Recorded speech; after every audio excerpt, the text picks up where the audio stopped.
इस वीडियो में बात करेंगे नेफेड ने कमाया कितने करोड़ का मुनाफा, आलू के भाव में लगातार 2 दिन से तेजी और हिमाचल से क्या है आलू की अपडेट। साथ ही प्याज, सोयाबीन, बासमती चावल और रिफाइन ऑयल पर कुछ राज्यों में चुनावों से पहले केंद्र सरकार ने किसानों को दी बड़ी सौगात। सरकार ने क्या उठाया है बड़ा कदम, इस वीडियो में विस्तृत जानकारी दूंगा।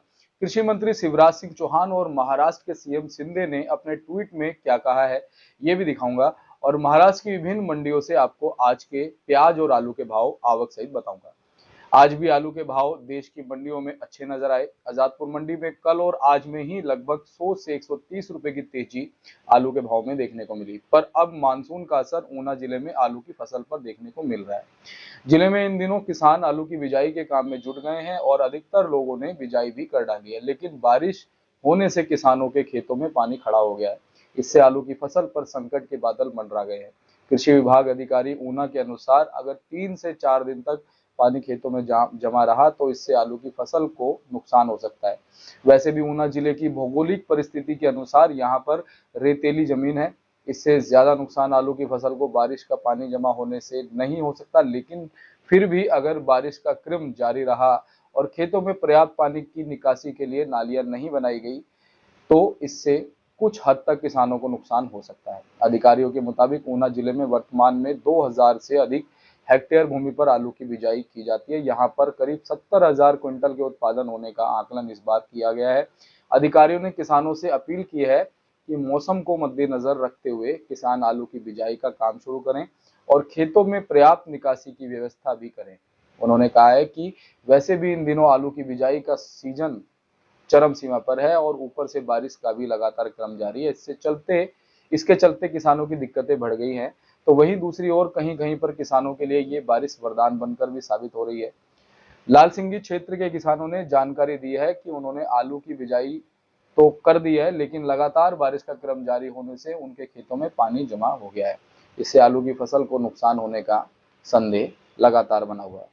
भारतीय राष्ट्रीय कृषि सहकारी विपणन संघ यानी नेफेड ने वित्त वर्ष 2023-24 में 26,520.34 करोड़ रुपए का कारोबार और 492.38 करोड़ का शुद्ध लाभ अर्जित किया है। ये नेफेड की स्थापना से अब तक का सबसे अधिक लाभ है। इस असाधारण प्रदर्शन को देखते हुए सदस्य संघों सोसाइटियों को 15% लाभांश देने की घोषणा की गई है। शुक्रवार 13 सितंबर को नई दिल्ली में आयोजित नेफेड की 67वीं वर्ष सामान्य बैठक एजीएम में इसके प्रबंध निदेशक रितेश चौहान ने ये जानकारी दी।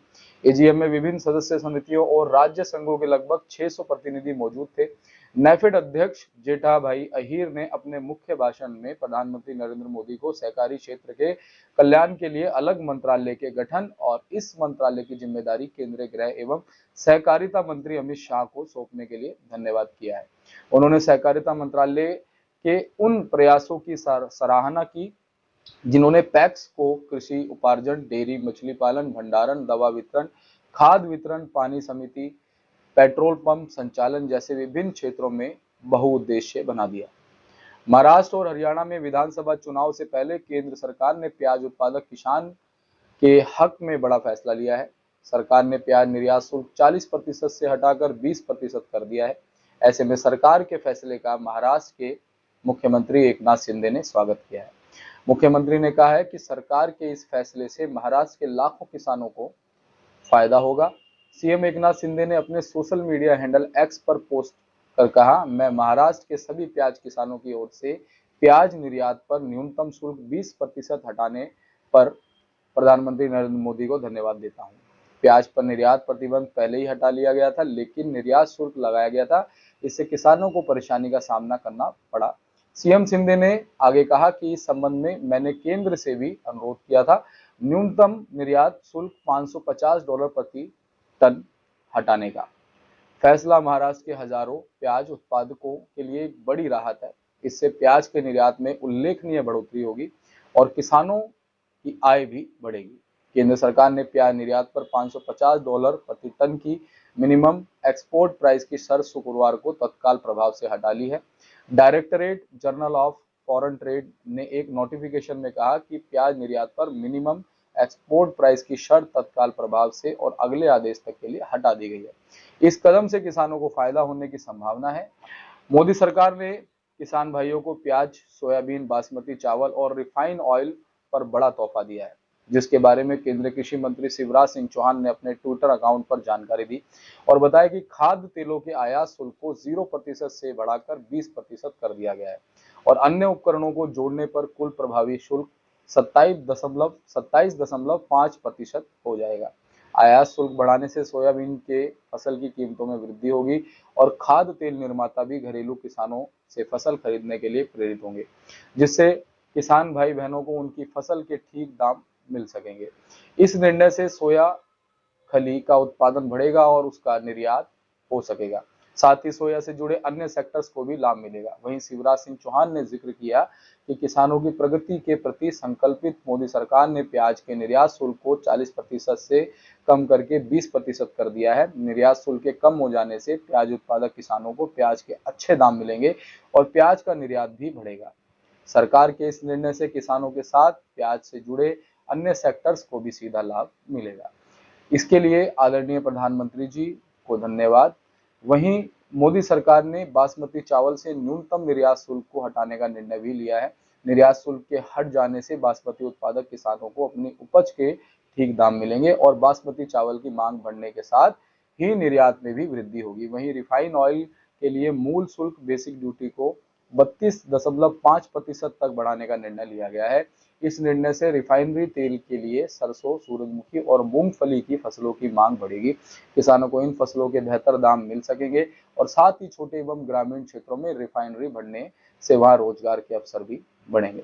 चलिए अब आपको बता देता हूं कि महाराष्ट्र की विभिन्न मंडियों में आज आलू और प्याज के क्या कुछ भाव और आवक जो है मंडियों में रहे हैं। तो सबसे पहले मैं शुरू करता हूं कोल्हापुर मंडी से।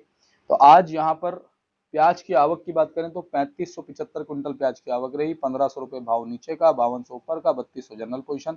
अकोला मंडी में 625 क्विंटल प्याज की आवक रही। 3000 रुपए नीचे का, 4800 ऊपर का, 4000 जनरल पोजीशन। छत्रपति संभाजी नगर में 1140 क्विंटल प्याज की आवक रही। 1200 नीचे का, 4000 ऊपर का, 2600 जनरल पोजीशन रही। चंद्रपुर गंजवाड़ मंडी में 793 क्विंटल प्याज की आवक रही। 4000 नीचे का, 5700 ऊपर का, 4750 जनरल पोजीशन रही। सोलापुर मंडी में 17456 क्विंटल प्याज की आवक रही। 500 नीचे का, 5500 ऊपर का, 4200 जनरल पोजीशन रही। Amravati fruit and vegetable market में 405 क्विंटल प्याज की आवक रही। 3500 नीचे का, 4500 ऊपर का, 4000 जनरल पोजीशन रही। धुले मंडी में 451 क्विंटल प्याज की आवक रही। 1000 नीचे का, 3800 ऊपर का, 3600 जनरल पोजीशन रही। जलगांव मंडी में 530 क्विंटल प्याज की आवक रही। 1427 नीचे का, 4627 ऊपर का, 3027 जनरल पोजीशन रही। अगर हम बात करें पुणे मोसी मंडी की तो 497 क्विंटल प्याज की आवक यहाँ रही। 2000 नीचे का, 4000 ऊपर का, 3000 जनरल पोजीशन। सेब गांव मंडी की बात करें 516 क्विंटल प्याज की आवक रही। 4000 नीचे का, 5500 ऊपर का, 4650 जनरल पोजीशन। सेब गांव नंबर 2 में 486 क्विंटल प्याज की आवक रही। 3500 नीचे का, 3900 ऊपर का, 3750 जनरल पोजीशन रही। सोलापुर मंडी में 700 क्विंटल प्याज की आवक रही। 1000 नीचे का, 5200 ऊपर का, 3600 जनरल पोजीशन रही। येवला मंडी की बात करें 3200 क्विंटल प्याज की आवक रही। 1501 नीचे का, 5000 ऊपर का, 4400 जनरल पोजीशन रही। येवला आंध्रसूल मंडी में 800 क्विंटल प्याज की आवक रही। 1800 नीचे का, 5011 ऊपर का, 4400 जनरल पोजीशन रही। लासलगांव मंडी में 2724 क्विंटल प्याज की आवक रही। 3700 नीचे का, 4800 ऊपर का, 4600 जनरल पोजीशन रही। लासलगांव इंचूर मंडी में 1500 क्विंटल प्याज की आवक रही। 2000 नीचे का, 4800 ऊपर का, 4550 जनरल पोजीशन रही। सिनर नए गांव में 437 क्विंटल प्याज की आवक रही। 1500 नीचे का, 4599 ऊपर का, 4400 जनरल पोजीशन रही। चंदवाड़ मंडी की बात करें 3200 क्विंटल प्याज की आवक रही। 1500 नीचे का, 4699 ऊपर का, 4400 जनरल पोजीशन रही। पीपलगांव बसवंत मंडी में 10700 क्विंटल प्याज की आवक रही। 2500 नीचे का, 4900 ऊपर का और 4400 जनरल पोजीशन रही। पीपलगांव बीसाई खेड़ा मंडी की बात करें 2870 क्विंटल प्याज की आवक रही। 3500 नीचे का, 4702 ऊपर का और 4450 जनरल पोजीशन रही। चलिए अब बात करते हैं कि आज आलू की महाराष्ट्र की विभिन्न मंडियों में कितनी आवक और क्या भाव रहा। अकोला मंडी में 460 क्विंटल आलू की आवक रही। 2200 नीचे का, 2800 ऊपर का, 2500 जनरल पोजीशन रही। जलगांव मंडी में 200 क्विंटल आलू। 2000 नीचे का, 2800 ऊपर का, 2400 जनरल पोजीशन रही। छत्रपति संभाजी नगर में 490 क्विंटल आलू की आवक रही। 2200 नीचे का, 2600 ऊपर का, 2400 जनरल पोजीशन रही। चंद्रपुर गंजवाड़ मंडी में 495 कुंटल आलू की आवक रही। 2900 नीचे का, 3100 ऊपर का, 3000 जनरल पोजीशन रही। सतारा मंडी में 585 कुंटल आलू की आवक रही। 2500 नीचे का, 3100 ऊपर का, 2800 जनरल पोजीशन रही। राहता मंडी में 160 कुंटल आलू की आवक रही। 2800 नीचे का, 3100 ऊपर का, 2950 जनरल पोजीशन रही। सोलापुर मंडी में 571 कुंटल आलू की आवक रही। 1550 नीचे का, 2700 ऊपर का, 2000 जनरल पोजीशन रही। Amravati fruit and vegetable market में 504 कुंटल आलू की आवक रही। 2500 नीचे का, 3000 ऊपर का, 2750 जनरल पोजीशन रही। पुणे मोसी मंडी में 735 कुंटल आलू की आवक रही। 1800 नीचे का, 2300 ऊपर का, 2050 जनरल पोजीशन रही। अखलूज मंडी में 120 कुंटल आलू की आवक रही। 2700 नीचे का, 3200 ऊपर का, 3100 जनरल पोजीशन रही। तो ये थी हमारे पास रिपोर्ट जो आज आलू के बाजारों से और प्याज के बाजारों से आई थी। ऐसे ही हम आपको अच्छी जानकारियां देते रहेंगे जो भी हमारे पास आएंगे। अगर आप दिल्ली मंडी टुडे चैनल के साथ आज पहली बार जुड़े हैं तो चैनल को सब्सक्राइब कर लीजिएगा। वीडियो को अगर आप एक छोटा सा लाइक करेंगे तो हमें अच्छा लगेगा और हमारा प्रोत्साहन भी बढ़ेगा। हम ऐसे ही आपको अच्छी जानकारियां उपलब्ध कराते रहेंगे। धन्यवाद।